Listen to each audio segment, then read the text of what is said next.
इसलिए कि वो स्कूल की बस छूट गया। इस लड़के विम को मजबूर होकर घर की मैग्नेटिक लेविटेशन कार निकालनी पड़ी। वो जंगल के शॉर्टकट रास्ते से स्कूल पहुंचने की कोशिश करने लगा, लेकिन उसकी ड्राइविंग स्किल्स बेहद खराब थी। रास्ते में जब कोई रुकावट आती तो उसे उतरकर कार को खुद उठाकर पार करवाना पड़ता। मजेदार बात ये थी कि कल उसी जगह से उसकी क्लास की एक लड़की निकली थी और उसने तो बिना किसी दिक्कत के बिल्कुल स्मूथ तरीके से पार कर लिया था। खैर, ड्राइविंग तो सीखी जा सकती है। आज स्कूल में एक बहुत ही महत्वपूर्ण परीक्षा थी जो तय करने वाली थी कि आगे चलकर कौन सा छात्र किस पेशे में जाएगा। वाइम का सपना था एक दिन जेडाई वॉरियर बनना। स्कूल अब बिल्कुल सामने था कि अचानक जमीन फट गई और वहाँ एक गहरी खाई क्लिफ बन गई। विम ने झट से ब्रेक मारा, गाड़ी तो रुक गई, लेकिन वो खुद सीधे नीचे गिर गया। अच्छी बात ये थी कि गहराई ज्यादा नहीं थी, वो बस कीचड़ में लथपथ हो गया पर जिंदा था। वो किसी तरह ऊपर चढ़ने लगा, मगर घास गीली और फिसलन भरी थी। संघर्ष के दौरान उसने एक टुकड़ा घास का उखाड़ दिया और उसके नीचे निकला एक रहस्यमयी स्टील का दरवाजा। वो हैरान रह गया, क्या ये वही जगह है जिसके बारे में अफवाह थी कि हर खाई के नीचे कोई रहस्य छिपा होता है। उसे लगा शायद यहाँ जेडाई वॉरियर्स की विरासत लेगेसी छिपी है। लेकिन जैसे ही वो अंदर जाने वाला था, स्कूल का डिसिप्लिन रोबोट आ पहुंचा। रोबोट ने उसे पकड़कर स्कूल वापस भेज दिया, पर तब तक वो परीक्षा का समय गंवा चुका था। वो बार बार समझाने की कोशिश करता रहा कि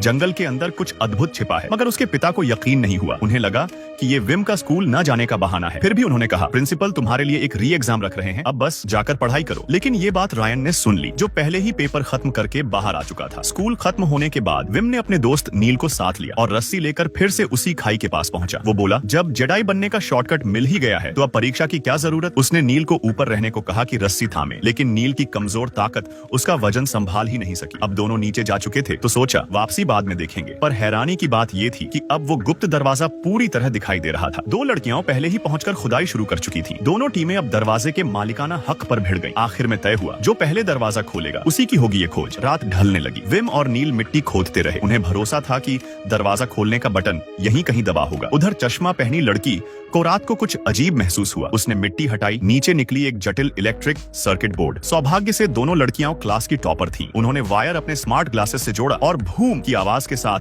वो स्टील दरवाजा खुल गया। अब सब सोच रहे थे कि अंदर जाएं या नहीं, कि तभी ऊपर से माता पिता की आवाजें आने लगी। वो समझ गए कि अगर पकड़े गए तो एडवेंचर खत्म। उन्होंने बाहर की लाइट बंद की और जल्दी से अंदर की गुफा में घुस गए। अंदर टॉर्च की रोशनी में उन्हें सबसे पहले मिला एक कंकाल जैसा पुराना रोबोट। नील को लगा कि उसकी आंखें हिल रही हैं। वो पास जाकर देखने ही वाला था कि अचानक एक चूहा निकल आया। सब चिल्ला उठे और उसी के साथ गेट अपने आप बंद हो गया। अब वो अंदर फंस चुके थे। बाहर आवाज देने का कोई फायदा नहीं था, क्योंकि दरवाजा पूरी तरह साउंड प्रूफ था। रायन बोला, अगर हम दीवार पर लगी वायर को फॉलो करें तो शायद कोई पावर सोर्स, एनर्जी स्विच मिल जाए। सबने टीमें बांट ली। वाइम अकेला ऊपर चला गया और लड़कियां नीचे तलाश करने लगी। थोड़ी ही देर में उन्हें मुख्य पावर सिस्टम मिला, जो स्लीप मोड में था। उसे चालू करने का तरीका भी आसान था, बस डंडा उठाकर 2 झटके मारो। जैसे ही उन्होंने मारा, पूरी गुफा कंपा उठी और सबकी आंखें खुली की खुली रह गईं, क्योंकि उनके नीचे जो चीज थी वो दरअसल जमीन के नीचे दबी हुई एक स्पेसशिप थी। वाइम ने हेडफोन पहनकर मजाक में पायलट बनने का नाटक किया, पर रायन ने चेतावनी दी, बटन मत दबाना। लेकिन वही नीली रोशनी वाला बटन सीधे सामने चमक रहा था और कोई कैसे रुक सकता था। उसने बटन दबा दिया, लाल लाइटें झिलमिलाईं और पूरी स्पेसशिप एक्टिवेट हो गई। धीरे धीरे जमीन हिलने लगी, मिट्टी दरकने लगी और जहाज ने ऊपर उठना शुरू कर दिया। उसी वक्त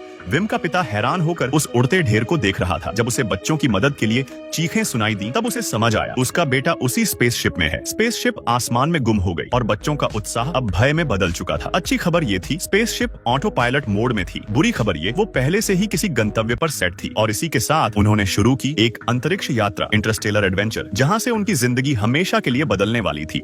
तभी पीछे से भारी कदमों की आवाज आई। गार्ड रोबोट्स ने उन्हें घुसपैठिया समझ लिया था। इसी वक्त रायन आगे बढ़ा और बोला, पुराने कप्तान को मैंने ही मार गिराया। रोबोट्स एक पल को रुक गए, फिर तुरंत उसे नए कप्तान के रूप में मान लिया। अब सबसे बड़ा काम था घर लौटने का रास्ता ढूंढना। जहाज उड़ाना कोई आसान काम नहीं था, लेकिन जैसे ही उसने उनके ग्रह के कोऑर्डिनेट्स खोजने की कोशिश की, उसकी आंख से एक छोटा चूहा निकल आया। डेटाबेस में उनके ग्रह का कोई रिकॉर्ड नहीं मिला, मतलब वे अब सच में अंतरिक्ष में खो गए थे। कोई चारा न बचा तो उन्होंने नजदीकी ग्रह खोजने का फैसला किया। जहाज ने फिर से स्पेस जंप किया और एक स्टारपोर्ट अंतरिक्ष बंदरगाह के पास उतरा। अब S-33 जहाज की मरम्मत करने लगा और बच्चे गाइड ड्रोन बाइड्यूरेन के साथ बंदरगाह की ओर निकल पड़े। रास्ते में विम ने उसे 2 सिक्के दिए जो उसके पिता ने उसे लंच के लिए दिए थे। वे लोगों से रास्ता पूछने के लिए निकले, लेकिन चारों ओर का माहौल बेहद अनोखा और अजीबोगरीब था। इसी बीच रायन ने मुड़कर देखा, बाकी सब गायब थे। इतने छोटे बच्चे इस भीड़ में बहुत अलग नजर आ रहे थे और कुछ संदिग्ध निगाहें अब उसी पर टिक गईं। उधर क्लारट एक पिंजरे के सामने जा रुकी। अंदर एक प्यारा सा रोएंदार जीव था। दुकानदार इस वक्त एक नाक खोदने वाला किलर रोबोट दिखा रहा था। क्लारट डर के मारे पीछे हटी और किसी चीज से टकरा गई। सौभाग्य से वह उसका ही साथी निकला। दोनों मिलकर बाकी दोस्तों को ढूंढने लगे, पर तभी उन्हें एहसास हुआ यह जगह कोई साधारण बंदरगाह नहीं थी, बल्कि पायरेट बे थी, समुद्री डाकुओं का ठिकाना। उन्होंने बस रास्ता पूछने की कोशिश की थी, पर जैसे ही उन्होंने अपना ग्रह का नाम बताया, वहाँ की औरत एकदम हक्का बक्का रह गई, क्योंकि वह ग्रह तो किंवदंती में दर्ज लॉस्ट प्लेनेट था, जहाँ अनंत खजाना छिपा होने की बात कही जाती थी। वह बोली, झूठ बोलना है तो थोड़ा यकीन से बोलो। लेकिन रायन समझ गया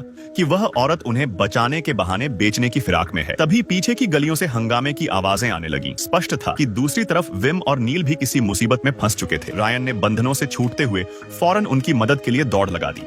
यह लड़का पहली बार सड़क किनारे के एक छोटे से खाने के ठेले पर गया था। क्योंकि वह पढ़ना नहीं जानता था, इसलिए उसने बस वैसा ही खाना ऑर्डर कर दिया जैसा लिंगजू खा रही थी। लेकिन उसे क्या पता था कि दुकानदार 2 बड़े कटोरे लेकर आया और उसके सामने ही कीड़ों के अंगों का साशिमी बनाना शुरू कर दिया। एक और तुम्हारे लिए। नहीं, मुझे कुछ नहीं चाहिए, मुझे परेशान मत करो। सामने रखी इस साफ सुथरी और स्वादिष्ट डिश को देखकर विम और उसकी माँ ने तय किया कि वे अब अपने पेट पर ज्यादा जुल्म नहीं करेंगे। वह पैसे निकालने ही वाला था कि दुकानदार की छहों आंखें अचानक चमक उठी। And you're gonna want to leave a tip for good service. विम छोटा जरूर था, लेकिन बेवकूफ नहीं। उसी वक्त पास की मेज से एक और ग्राहक उठकर बोला, इतने से पैसे में तो मैं पूरा ठेला खरीद लूं। बात करते करते वह सिक्का दुकानदार के हाथ में जा पहुंचा। यहाँ पायरेट बे है, जहाँ जिसकी मुट्ठी मजबूत वही हकदार। 2 बच्चे और उनके पास इतना पैसा। आसपास के बदमाशों की निगाहें उन पर टिक गईं। वाइम ने तुरंत समझदारी दिखाई। उसने सामने रखा खाना पलट दिया और वहाँ से भाग निकला। भागते भागते वह गिर पड़ा, लेकिन तभी रायन अपने एनर्जी ब्लास्टर के साथ पहुंच गया। अब उनकी हालत 2 बेचारे बकरों से बदलकर 4 शिकारों जैसी हो गई। तभी एक भारी आवाज पीछे से गूंजी, do not touch my captain. S-33 भारी कदमों से बच्चों के आगे आकर खड़ा हो गया। समुद्री डाकू हंसने लगे। एक कबाड़ रोबोट हमारी राह रोकेगा? फौरन दोनों तरफ से गोलीबारी शुरू हो गई। साधारण लेजर S-33 के स्टील के शरीर पर कोई असर नहीं कर रही थी, लेकिन रायन के मन में सवाल था, S-33 हमें पायरेट बे क्यों लाया? Greater than because we are Russo pirates. बच्चों को तब समझ आया जिस जहाज को उन्होंने गलती से सक्रिय किया था वह असल में एक समुद्री डाकू जहाज था। अब पछताने का वक्त नहीं था, क्योंकि लड़ाई ने पहले ही स्थानीय गार्डों का ध्यान खींच लिया था। S-33 पर